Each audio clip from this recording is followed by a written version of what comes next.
My name is Emily Parker. I'm 42 years old, and for 20 years I thought I had the perfect marriage. A husband, a daughter, a home filled with memories. But what I didn't know was that the man I trusted most was about to betray me in the cruelest way possible. Imagine standing at your daughter's graduation, surrounded by family and friends, when suddenly your husband announces, in front of everyone, that he's leaving you. Not privately, not respectfully, but as a public.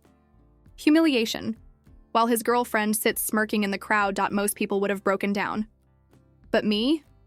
I smiled, handed him an envelope, and walked away. Inside that envelope was the start of a revenge plan that would ruin him piece by piece. The auditorium buzzed with excitement as the names of graduates were called one by one. Parents cheered, cameras flashed, and I wiped away tears as Chloe, our only daughter, walked proudly across the stage to collect her diploma. For me, it was one of the happiest moments of my life. After the ceremony, everyone spilled outside. Friends gathered around us for hugs, photos, and congratulations. Balloons floated in the summer air, the sound of laughter echoing around. Chloe stood beside me, her cap still in her hand, her eyes shining. And then it happened. Mark, my husband of 20 years, raised his glass as if preparing to make a toast. I thought he was going to say something about Chloe, maybe express pride. But instead, his voice carried sharp and cold through the crowd. Emily, I can't do this anymore. I've decided to start a new life without you. The world seemed to stop. Conversations died instantly, cameras lowered, and all eyes turned toward us. Chloe froze beside me, her smile gone in an instant. My best friend gasped. And then I saw her, sitting a few feet away, right in the middle of our friends. A woman in a tight red dress. His girlfriend. Her smirk made my blood boil. But strangely, I didn't feel tears. I didn't feel panic. Instead, a calmness washed over me. I looked at Mark straight in the eyes and forced the biggest smile I could manage. Congratulations on your honesty, I said clearly, my voice cutting through the stunned silence.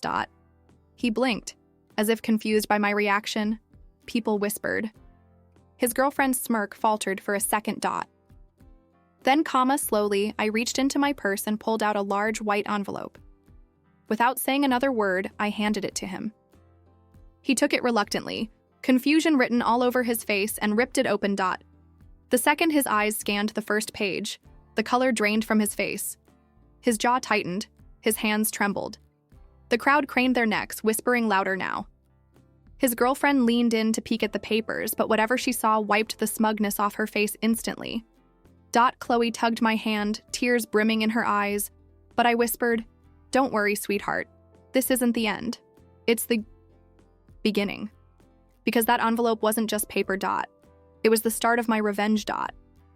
As Mark stared at the contents of the envelope, his face turned pale. What he thought would be a simple graduation shock quickly became a nightmare. Inside were divorce papers, already filed weeks ago, and a detailed account of every financial irregularity he had tried to hide over the years.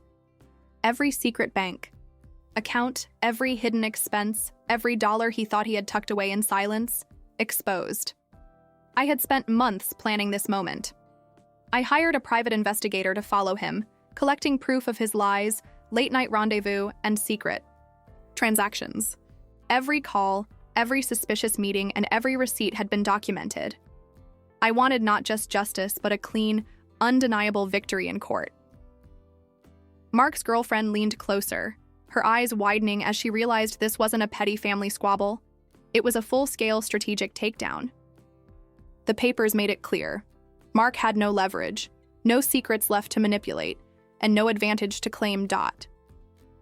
The crowd around us whispered, and I could see Mark struggling to comprehend the reality of what was happening. He had thought he could humiliate me publicly, flaunt his new relationship, and walk away unscathed. But in his arrogance, he had underestimated me. I gently took Chloe's hand and led her away from the scene. Her little hand felt warm in mine, and I whispered, "Sweetheart, this is just the beginning. We're going to be free." Mark's outburst at the graduation would haunt him, not because of embarrassment, but because he had just stepped into a trap he didn't see coming. The envelope wasn't just papers. It was months of preparation, calculation, and strategy. Back at home, I reviewed the documents again. The divorce papers were filed, and the financial audit was ready to be submitted if he tried to challenge me. Every screaming match he imagined having later would be against the cold, undeniable facts I had collected. I also had a backup plan, a letter to Chloe's school and to our closest friends, explaining the situation calmly and honestly. This ensured that Mark couldn't twist the narrative against me. Every potential move he could make had already been anticipated. Mark, on the other hand, was in a panic. He frantically tried to call, text, and even email me, but I ignored every attempt. The more he realized that I was unshakable, the more desperate he became. And that's when I knew the real game was just beginning. Phase 1, the public humiliation, was complete. Phase 2, the systematic dismantling of his plans and his so-called new life, was ready to unfold.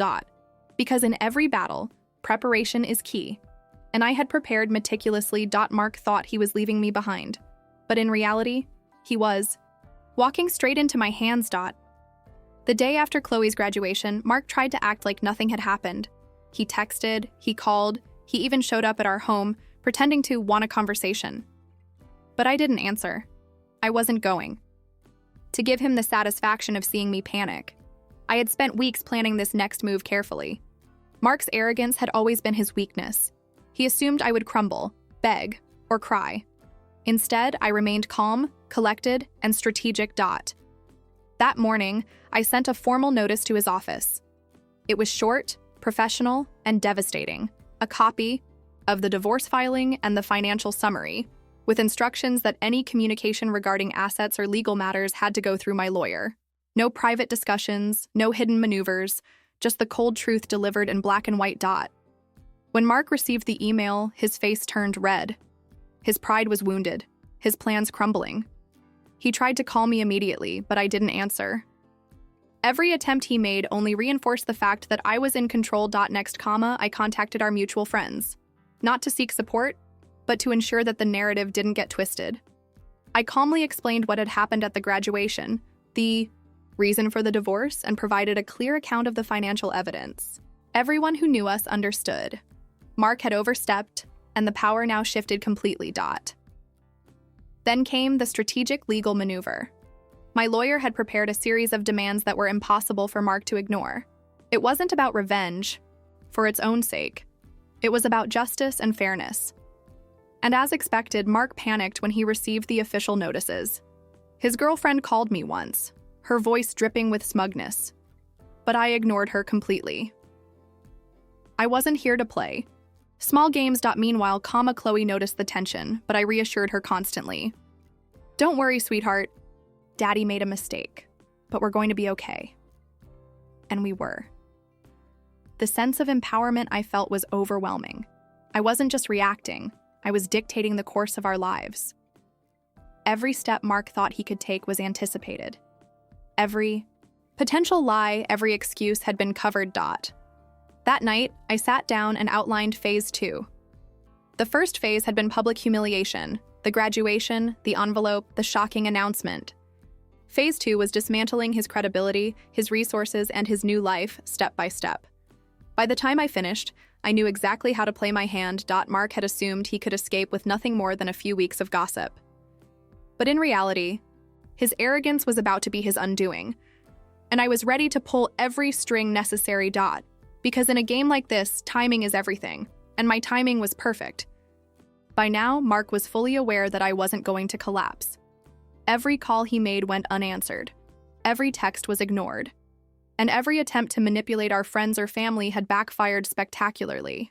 The calm, collected Emily, he thought, he knew had vanished, and in her place stood someone far more dangerous. A woman with a plan and no mercy for betrayal. It was time for Phase 2 to escalate. The rehook moment came during a casual lunch with mutual friends. Mark's favorite place to show off his new relationship. He arrived expecting to impress, to flaunt his girlfriend, and to make everyone see what a bold, free man he was. What he didn't expect was me. I walked in with Chloe on my arm, smiling as if nothing had happened. My presence alone made the entire room tense. Mark's eyes widened, and his girlfriend froze mid-step. I waved politely to our friends, and everyone turned to look at him. Suddenly, the spotlight was on him, not me. I calmly handed the waitress a stack of papers, copies of the financial audit, the divorce filing, and a concise timeline of his infidelities. "I thought you'd like to see these," I said, smiling. Sweetly. The room went silent. Friends who had once casually nodded at him now stared in disbelief. The girlfriend turned pale. And Mark? He could barely form words. This was the rehook moment, the turning point where Mark realized that his arrogance had been fatal. Everyone knew the truth now, and the narrative was firmly in my control. His power, carefully cultivated over years, evaporated in seconds. After lunch, I continued my strategy quietly but ruthlessly. I contacted every financial institution he had used, ensuring all joint accounts were flagged and secure. I made sure our legal filings were airtight. Every move he thought he could make was already anticipated. Every loophole he could exploit had been closed. Chloe, my daughter, noticed the change in me. "Mom, you're not scared at all," she whispered. I smiled, holding her hand. "Sweetheart, fear doesn't win. Planning wins, and we're going to be just fine." That evening, I documented everything again. Copies, receipts, and notes for my lawyer. Mark's panic messages flooded my phone, but I ignored them. The higher the stakes, the more desperate he became, and desperation makes people reckless. The rehook wasn't just about shocking Mark. It was about reminding him and everyone else who controlled the narrative that I wasn't just a victim. I was the one pulling the strings now. By the end of the week, I had solidified my position. Mark had no control over me, my daughter, or my future. And the more he tried to fight back, the tighter my plan wrapped around him. The game was no longer subtle. It was full-blown strategic revenge, and Phase 2 had only just begun. Mark had finally realized that he was losing control completely. Every attempt to assert authority, to twist the narrative, or to intimidate me had failed. He thought leaving me at our daughter's graduation was a clever power move, but now the tables had turned and he was utterly powerless. The next step in my plan was the financial and social blow. I worked with my lawyer to ensure that all joint accounts were frozen, leaving Mark scrambling. Every property document, every shared investment, and every hidden transaction was under scrutiny. There was no escaping the evidence. He had assumed that leaving would be easy. He hadn't counted on me being prepared. At the same time, I reached out to friends, colleagues, and family members who had witnessed his betrayal firsthand. I calmly explained the facts, presenting them as objective truth rather than gossip. The result was immediate. Mark's reputation started to crumble. People who once admired him began to distance themselves. Invitations dried up. His girlfriend, once smug and confident, vanished from social circles as quickly as she had appeared. But the most satisfying moment came at Chloe's first day of college. Mark tried to show up, perhaps hoping for a last-minute reconciliation or a dramatic appearance. But the envelopes, the documents, the strategic emails, I had made sure the college administration and Chloe were fully informed. Mark was politely but firmly escorted away. No confrontation, no theatrics, just public proof of his failure. I watched him leave, the weight of humiliation etched into his face, and felt a calm satisfaction. This wasn't about cruelty, it was about justice. He had underestimated me, assumed I would crumble, and now he was paying the price. Every call he made went unanswered. Every text ignored. And every time he tried to spin the story, evidence and witnesses proved him wrong. He had no allies left, no leverage, and no future without confronting the consequences of his actions. Chloe hugged me tightly that night. "Mom, you didn't just protect me, you protected us. And, wow, you were amazing." I smiled. It wasn't about praise. It was about empowerment. I had shown my daughter that strength, patience, and strategic thinking could overcome even the most painful betrayal. As I closed the day, I knew one thing for certain. Phase 2 was complete. Mark had been stripped of control, respect, and power. Phase 3, the final act, would ensure that his life after betrayal was nothing like the one He imagined Dot because in a story of revenge, timing, and precision are everything. And I had mastered both. Mark was at his wit's end.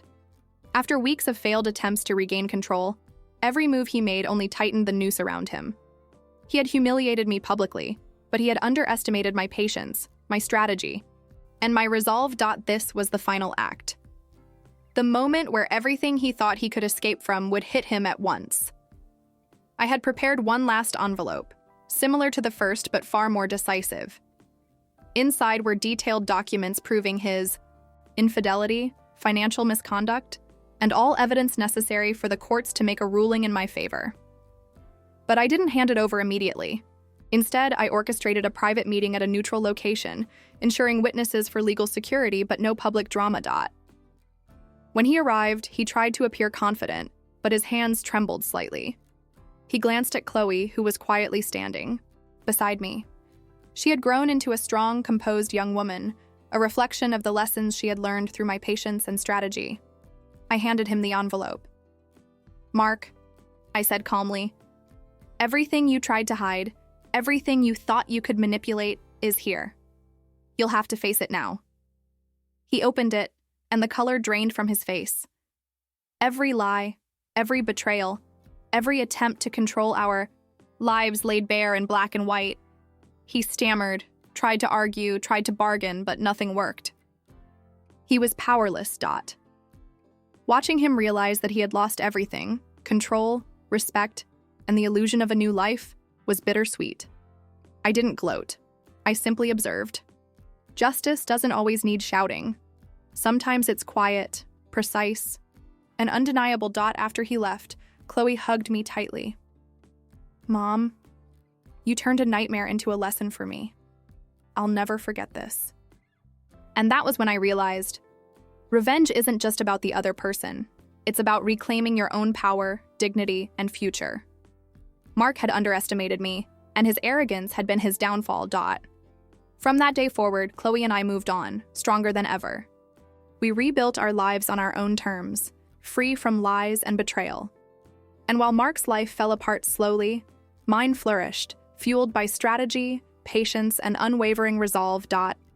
If you loved this story of strategic revenge and triumph, don't forget to subscribe for more jaw-dropping true stories where cheaters get exactly what they deserve. Hit the bell icon so you never miss the next shocking twist, because the best stories are yet to come.